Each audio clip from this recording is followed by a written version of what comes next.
All right, yeah, I guess it's talkback time. Fun. Hello. Yeah. Yes, hello. Yeah, let us know in the chat. God, we get to say that? That's a weird thing.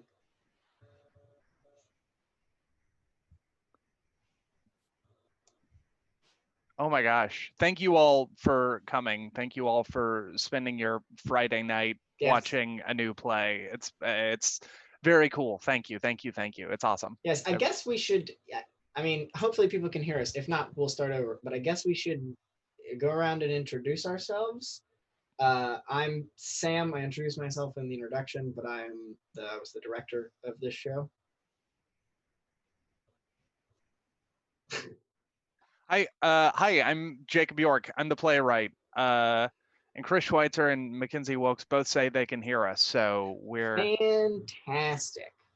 Love to hear it. Love going to hear great. it. Yeah.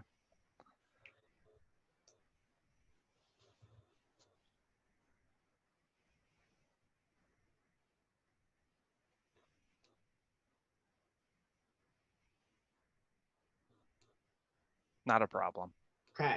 Not an issue that you can't hear Kyle. Yeah, absolutely not an issue at all. Who wants to listen to Kyle anyway?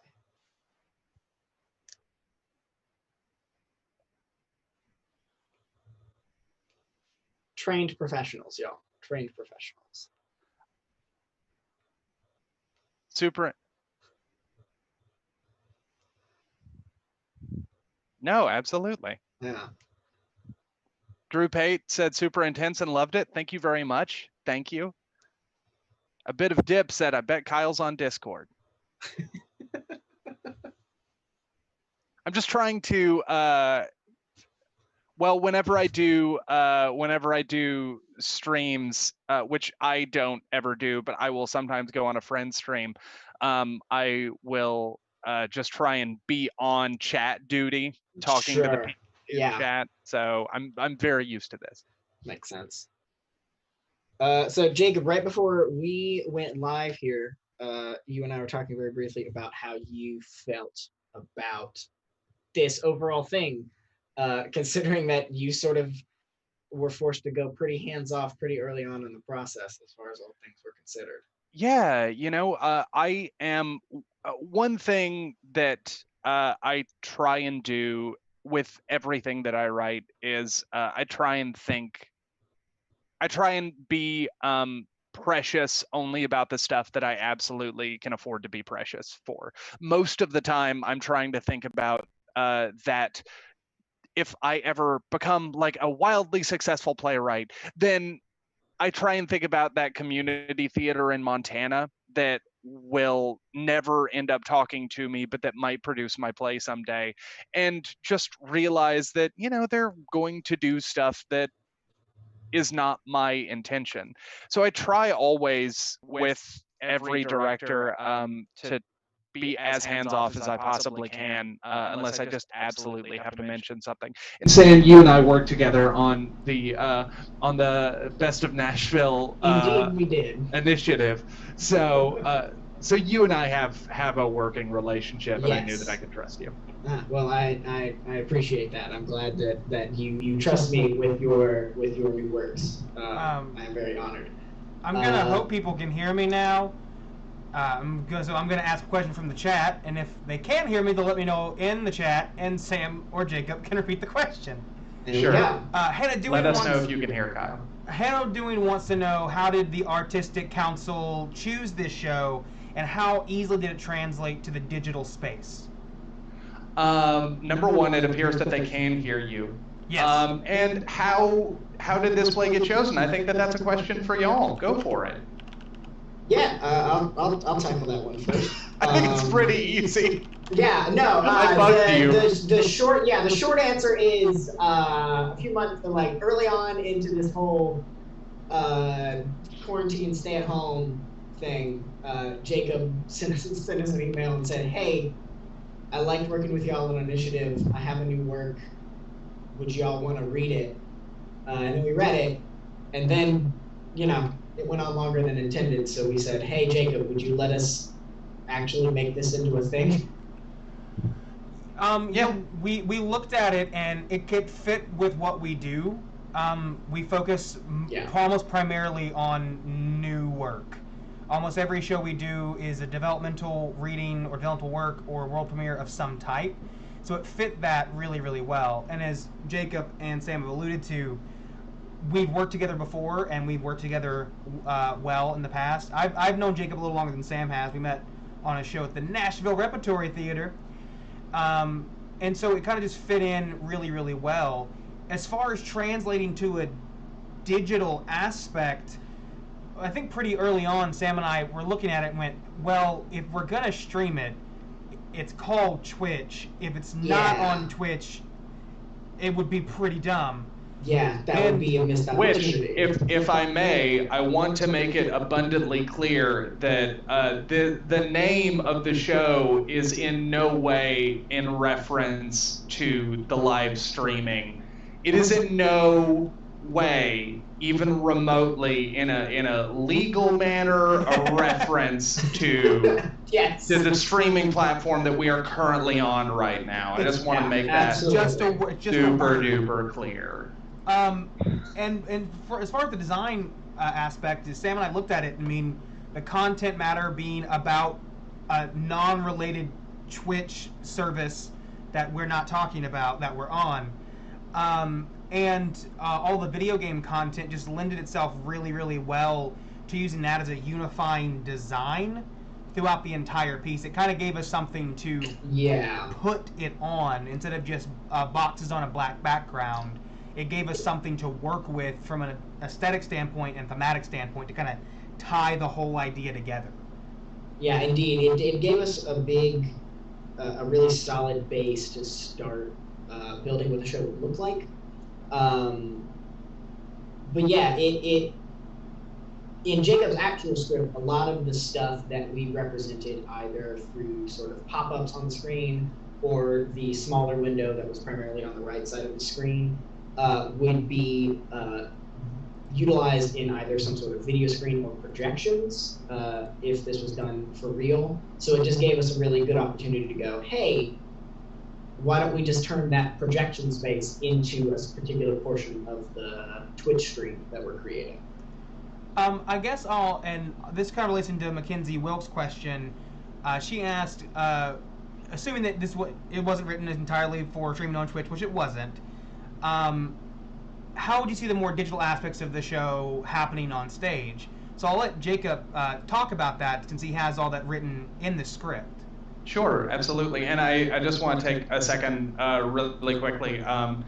Deani, who played Burnett, is texting me about how she can see me right now. So I just wanted to say, hey, hi, Deani. Hello!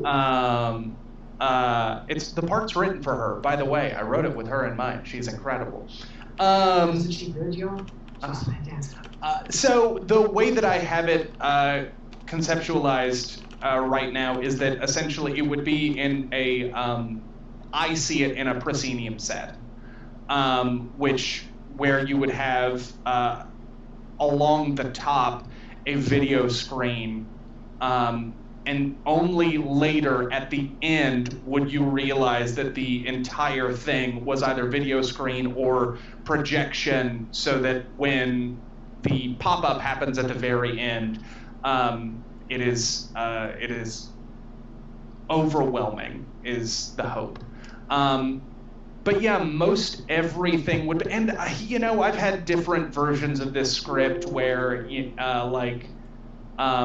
everyone has like a cell phone on their seat and they're reading texts as they are coming in, which would be incredibly expensive. But it's one of those things where if someone backs up the Brinks truck, let's do that thing. But mostly I just want to try and find ways to fuse technology and the theater in this particular play as much as I can.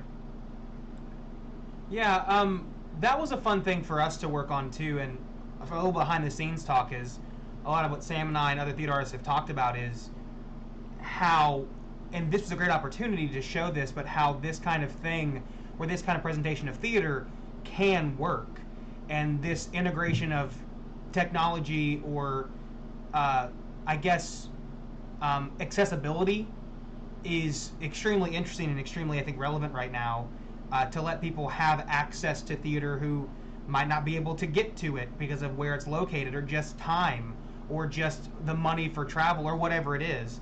So incorporating this kind of technology in its kind of presentation really helps that, and I think this is a great opportunity to show as a thesis statement that it can work.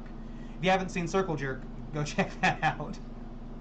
One of the coolest things about this was knowing that I could reach out to artistic directors that I either had worked with or that I had had a relationship with across the country and be like, hey, I know it's a little bit easier to watch a thing than it is to read a thing. If you would like to come to this, anyone can come to it. That's incredible. And I knew that Woven would do such a great job with it, so I knew it would be a quality thing that I could put in front of someone. Yeah, I think it's a great way you can get the play in front of people in a way you normally wouldn't be able to, in all kinds of aspects. Let's see what other questions we have in the chat. Really quick, Hannah, the answer to your question is this is Cody, my lazy dog. He will probably not move for the rest of the time that we are on screen. He is deeply asleep. I can hear him snoring. Someone asked if we're doing a play after another play after Halloween. At the end of this, we'll give a reference to some of the stuff that we're looking at, but don't want to give too much away. Have some things in the works. I keep bugging him about it. So I'll switch over to some questions that Sam and I had, and so Chad, if you have any more questions, feel free to keep posting those, and we'll read them as we get to them. I think the biggest question is, like, what inspired this script? Why did you need to write this story? I first heard of swatting on a wonderful episode of Reply All. And when I heard about it, I tend to listen to podcasts more often than not at night while I'm going to sleep. And I stayed up and listened to that one completely. And woke up the next day and I said to my wife, can you believe that this thing happens? Can you believe that there are people out there that care so little about other humans that they will, that they'll just call a SWAT team on them, which is, it's so insane. And I guess I wanted to say something about our disconnected world, our ability to totally strip people's humanity away when all we see is them on a screen. I wanted to say something about police militarization.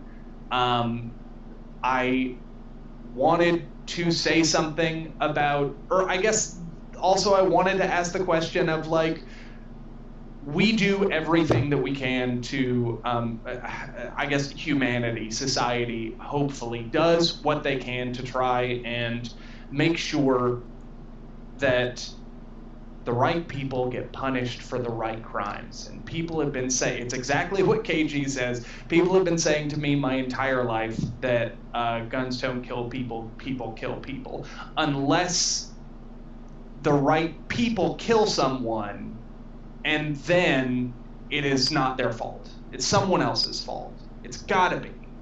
Because in theory, we trust these people to safeguard us. And so, I don't know, it just got to a point where all of these things mashed together. And I knew that the first idea was from The Squirrel and the Hawk. The first idea was this story that my dad told me. If you have been following along on Twitch, I've been doing a couple of little, like, hey, here's why I wrote this thing. But that was the first thing. And then after that, the story of KG and Burnett kind of came out of that. And then from there, KG and her relationship with Mark and Derek came along. But yeah, I just want I want this play to scare people. I particularly want this play to scare people that are kind of like over the age of 60 into taking their relationship with technology more seriously. Because this is a gun and we're pointing it at our face all day long. It's interesting that you bring that up. I was talking to some people about the show, trying to get them interested in seeing it or let them know what it was about. And it's one of those things that I've obviously knew that swatting happened and existed, but it was never a part of my sphere around the time it was happening. But it is insane to look back like 4 and 5 years ago that this actually happened. Enough so that there are numerous top 10 videos of it happening on YouTube. That is absolutely insane that this occurred. This swatting in this kind of respect doesn't happen anymore really, but it has changed. Things like this still happen, as you were speaking about looking at like your phone and being careful with technology. I mean, the amount of disinformation that can happen, or the discrediting of someone that can happen with no factual basis whatsoever, that a few thousand people just throw through their phone, can essentially swat someone's professional life or personal life without the physical violence. So it's manifested and changed over time. And it's something that I guess we don't always take seriously enough about what this can and cannot do. Well, and also a lot of it, a lot of how it has come together the last couple of rewrites has been about watching us in this particular moment in our country, in our world, and watching how people are willing to scream at people online that they do not know, in a way that, and there are, let me make it very clear, there are some people in my life that would scream at those people regardless. They would scream to their face, and like, you gotta respect that. That's the kind of energy that I love.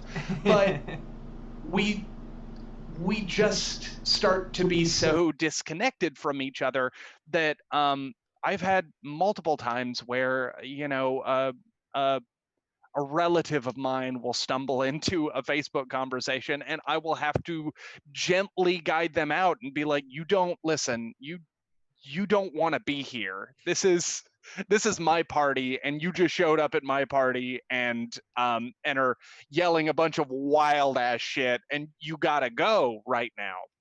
And I just think that we in general would be, and there's a huge part of internet code that anonymity is incredibly important. That the only way that that privacy is of the utmost importance. And I guess I understand that, but I also think that there is just like shit that people wouldn't say if they knew they had to say it to someone's face. I don't know. Don't say shit you wouldn't say to someone else's face. That's the story of Twitch. because that Twitter egg will show up at your front door with some duct tape. And Gatorade. I'll jump in. Lee Lyons, I guess that's how you say it, asked, as a complete stranger, was there any discussion about retooling the script to fit in a Zoom-centric world? No, there wasn't. Yeah. I don't, because I feel like the violence is such a huge part of this, and I don't know how you do it without the violence. I don't know, I guess in theory you could probably have the person playing Burnett and the person playing KG in the same screen, and then everything else just being on separate screens. But then you would also have to have the person playing Derek there. I don't know. I think you could probably do it in the same way that they shot like Unfriended, where people are in different rooms in the same house. But you can't do that right now because we all can't breathe on each other. It's true. I think the main thing for Sam and I came down to how to present some of what was said. Obviously, in a full production, we wouldn't hear all of those narration lines performed by the wonderful Tamika Robinson Steele. We wouldn't we wouldn't hear all of that, but for a reading, we needed to hear that because there were some things that just weren't super feasible to do in this format or for a reading, a developmental reading, to get an idea of what the playwright was looking for. So what came down for Sam and I was figuring out is how do we on screen depict the things that are being said. And I think often we tried to go with a less is more approach and let the description fill in the imagery in the mind. I think a small thing that we did is we obviously don't see Balaam's get shot in the swatting, and we just changed that to static on the screen from the stream. And Sam and I talked a lot about, like, we could find something, we could show something, we could make something, and it all came down to what was appropriate and what was useful. What was the most useful thing for this? And we came down to seeing that particular moment wouldn't give us more or wouldn't help any more than us hearing about what had happened. Anything Sam wants to add to that? One of the wonderful things that we did sort of early on once we decided that we were going to do this as in this fashion, as a virtual performance, is once Kyle and I hashed out the idea of, okay, here's our pitch, we're going to do it as a Twitch stream. That's what it's about. That's how we're going to present it. It works. We got with Jacob and talked with him, and we asked him to sort of parse through all of his stage directions, because there was plenty that Jacob has written out that was not read as part of our narration, and we went, hey, what of this do you think is reasonable to film, represent? What do you want us to do sort of in post with our editing? And then what do you think just needs to be read? And so Jacob was very clear on, okay, we need to read this part of the stage directions, but they can just act out these. So we didn't get bogged down in the minutia of everything. So we had the certain moments were narrated for us, and we could work around that. Yeah, I had 3 different highlights throughout. I was like, this color is what I want Tamiko to read. This color will be accomplished by the actor. This color will be accomplished through technology. Yeah, which made things a lot easier. It was very clear. Next question is, how different is this version of this script from previous versions? Pretty different. There's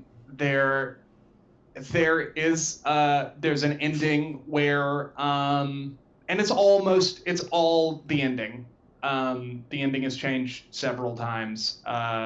Like, there is an ending where cops bust in at the end, and you don't know if KG and Derek survive, but you hear gunshots. There is also an ending that when I was starting to write it, but I was not yet at the ending, I was like just doing brainstorming and doing that thing where you're like, the computer's on the coffee table and you're pulling out your hair, and I just turned to my wife and I was like, and I think it fucking ends and 1,000 crows fly out of the computer screen. That's what I think happens. And obviously no crows fly out of the computer screen in this version, but boy, what an image. So yeah, like, there's a lot of stuff that is, I will say I tend to write a first draft that is basically the show. So it always ended with Balaam's face is obliterated. The first act always did. And the second act pretty much is basically how, I will say this. I had a big problem with the first act for a very long time, because I was just like, and who knows, maybe you out there also had this experience. I was like, I just don't like them. I don't like any of the kids. I feel like they're all dickheads. I mean, and then For a wonderful, there is a theater company also in Nashville called the Pipeline Collective that does a weekly new play or a monthly new play read. You bring 10 pages, and I wrote 10 pages. The 10 pages that I wrote was the beginning of Act 2. And it was the first time that I found my way to liking Derek and KG, and that unlocked everything. It was really incredible and really important, and it allowed me to go back and change everything. Deani would like to know, as a total stranger, was there any discussion of adding nudity to the script in the play? Yeah, you know, I tend to, most of my plays feature a lot of nudity. No, there wasn't. There's not a good place for it, you know, as much as I would love to. Yeah, Act 2, happy Act 2. Yeah, probably. Just Burnett is butt-ass naked the entire time. Whole time. Which would make her that much more threatening. That is a power play. That is a power play.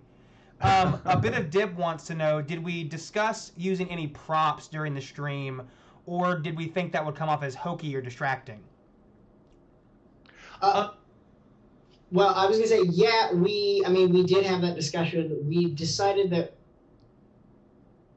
it kind of came down to the choice was either we A, don't do it at all, and things get that much more confusing for you as the viewer. B, they pantomime everything, which is a way of doing it.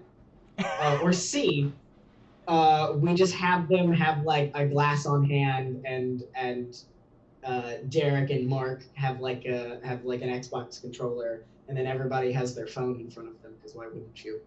And we just said, all right, do what you can, and then it worked out. So, although another thing that happened where I spent an hour writing an email where I was like, okay, if you could have this here, that'd be great. And if you could have this here, it'd be great.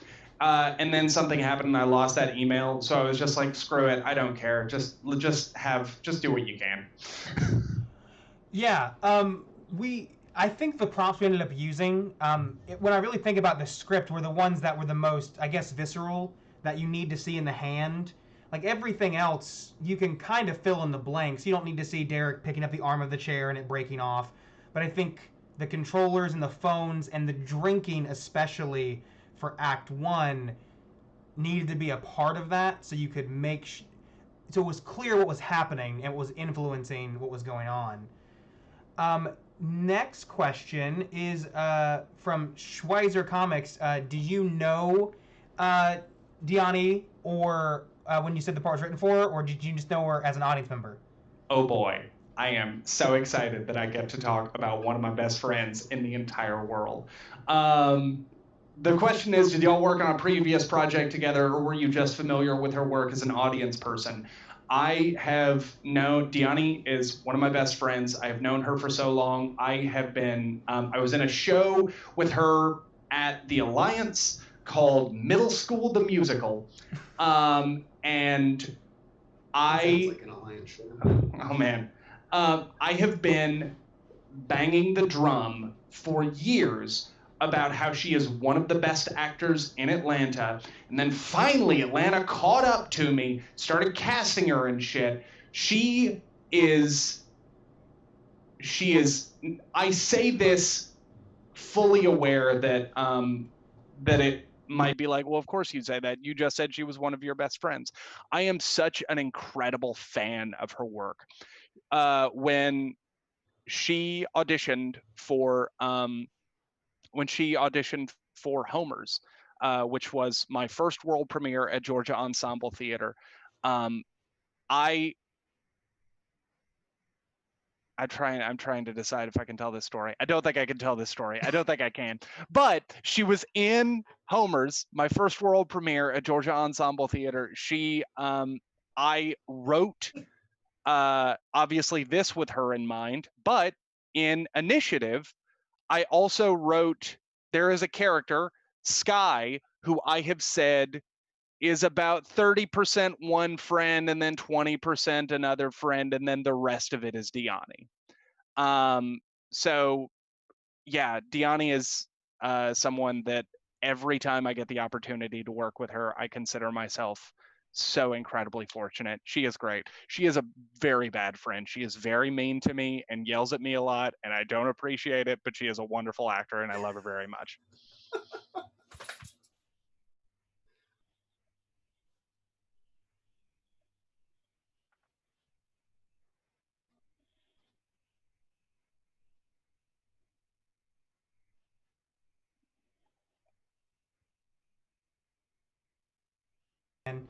What I'm back. he's talking about? Can you hear him? Sorry, Yeah. I was about to go in. We were talking about whether we should try to keep this local to Nashville, where Woven is based, or should we open it up to wherever people are from? And we kind of came to the idea and the conclusion that it'd be remiss of us not to take the opportunity to work with people that we generally wouldn't be able to, just because of geographic location. Like, not all the time can someone come up from Atlanta to Nashville, or from Columbus or from LA to come to a show somewhere else. And so we decided to work with outside people, and I'm so glad that we did, because they're both so wonderful and so fantastic, and it's just added to our list of people to contact and to work with whenever we can. Next, the cast is incredible. We were so lucky. I could not be more pleased with the cast. What made you decide to have the first act from KG's perspective? Because she's the final girl. She's the, as much as this show, hero's a bad term to use, but like, she's the protagonist. I wanted to, and I also think that like, she is the person who is put through the ringer the most. She's pulled between Derek and Mark, who have really strong perspectives in the first act. And then in the second act, she is the person that Burnett expects something of. Yeah, I just think that KG is, no one comes out of this play looking great. But I do think that KG is just essentially incredibly capable. And I really admire that, even when she makes decisions that I don't like. Sam and I actually had a long conversation the other day. Yeah, we had a really long conversation about that. Because just looking at, and I talked to you about this, Jacob, a little bit privately, was what I find really interesting about the show is there's a certain point where you think, and multiple times, you think you understand who the characters are, where they're coming from, and the motives behind their actions. And then that is all flipped on its head rather harshly, and you go, yeah. Oh, I guess I didn't know. And it really is Act 1.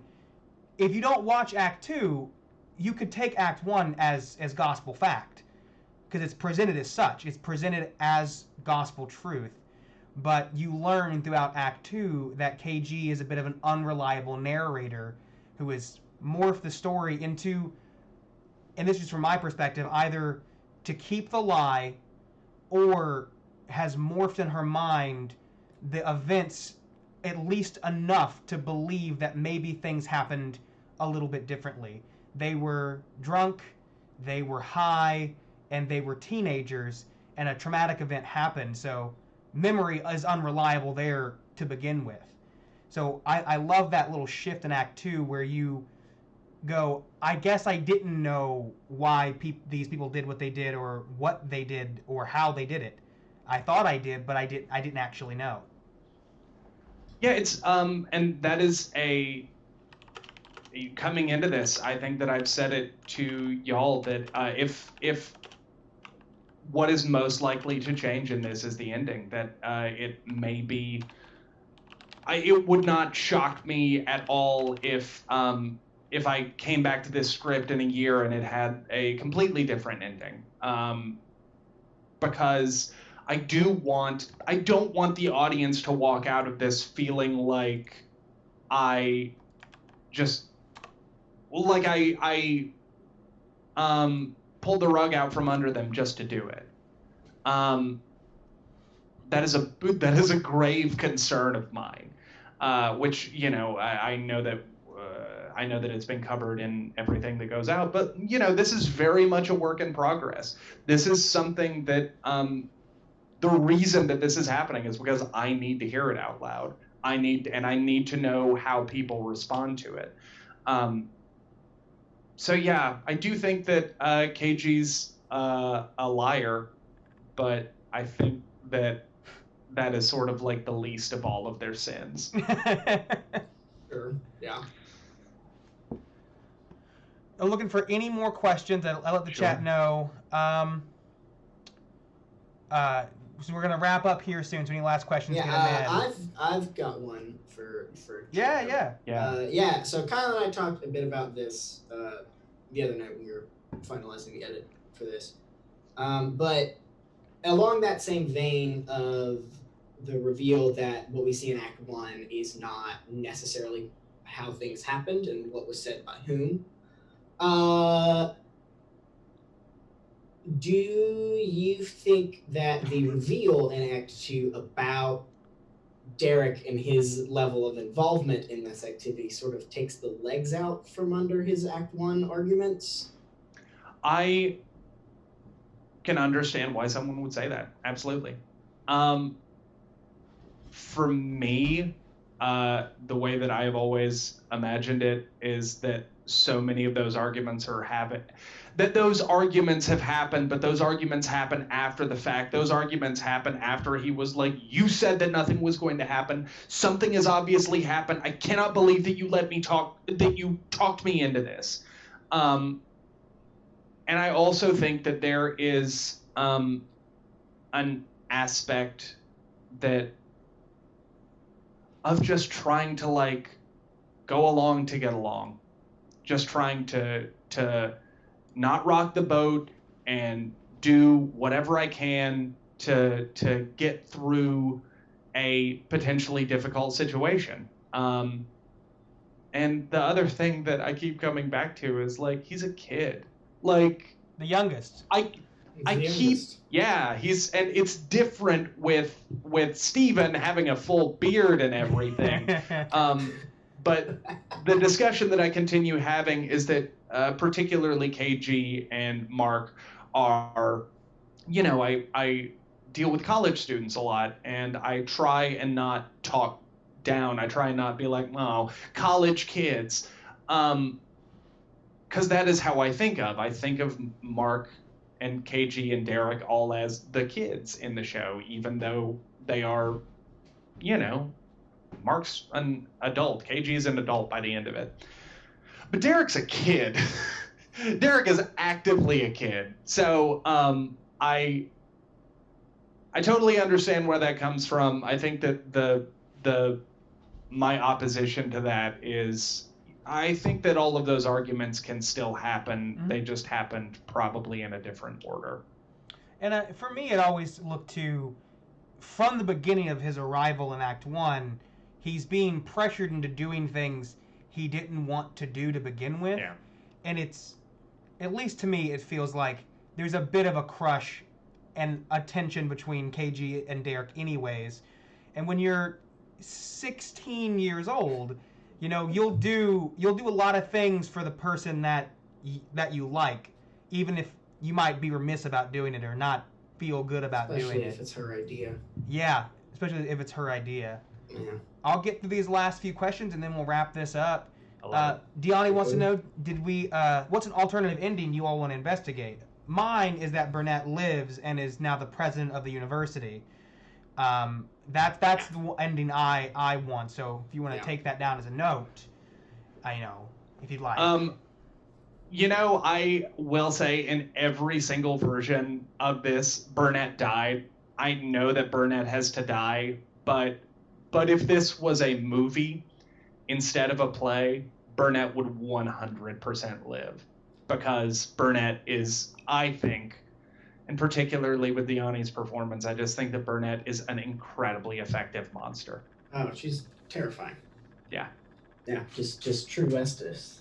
So if it's a movie, it's a franchise now.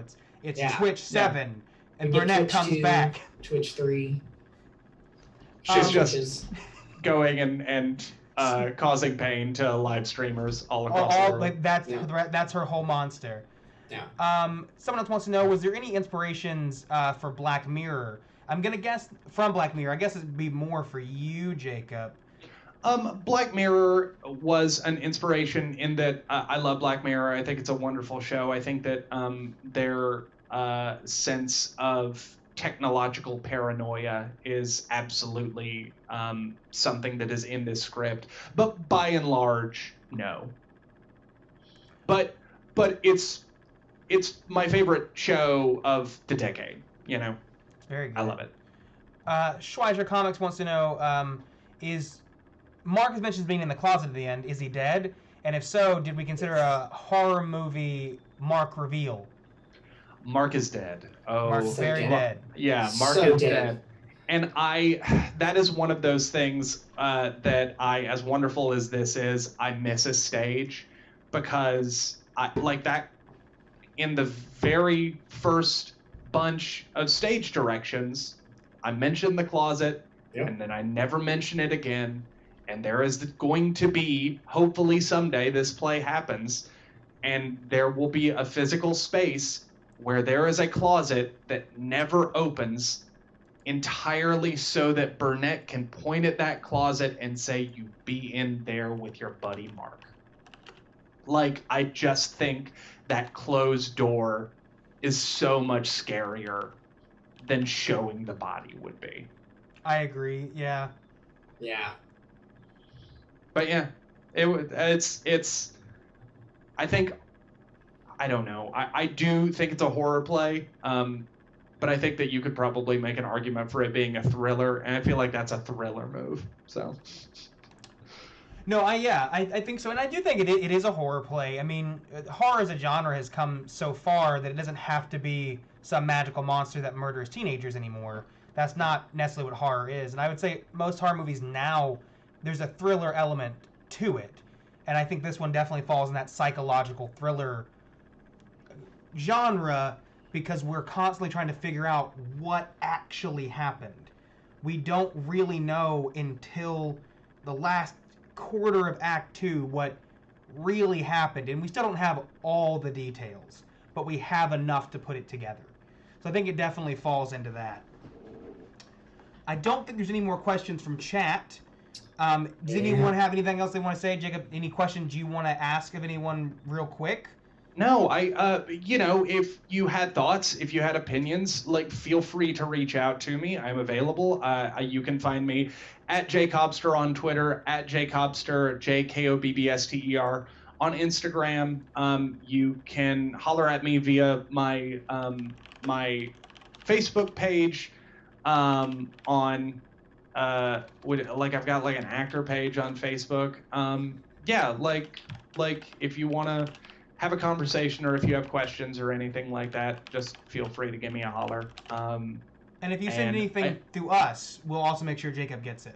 Yes. Yeah. And if you have, if you really enjoyed this, please spread the word, because we have we're going to begin tomorrow night. Yeah, we got one more on Halloween, which I think is pretty appropriate. And also, if you enjoyed it and you feel inclined, kick some money to Woven Theater. They have been so wonderful in this, and I don't want them to be like, "Oh man, we love Jacob, but we really wish we had that money instead." Nah, I don't think. Just like get back to even.